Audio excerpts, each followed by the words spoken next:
ನಿಂದು ಮಾಡ್ಬಿಡ್ತಾನೆ ಸುಮ್ ಕುಳ್ಕೊಡಿ ಇವಾಗ ಅದು ಹಂಗೆ ಹೇಳಿ ತಮ್ಮ ತಮ್ಮ ಅಂತ ತಮ್ಮ ಇಲ್ಲೇ ಕೂತವನ ಈಗ ಅದ್ಮೇಡ ಮಸವದಲ್ಲಿ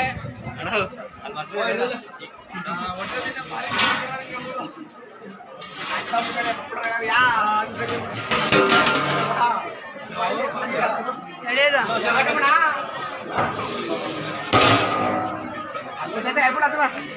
ಹೋಗಿ ಅಡಿಕೆ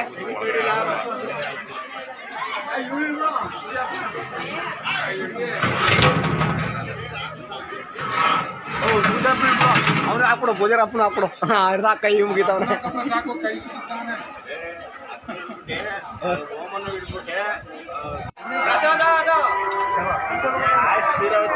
ಆಯ್ತಮ್ಮ ಅಲ್ಲಿ ಮೊಸರು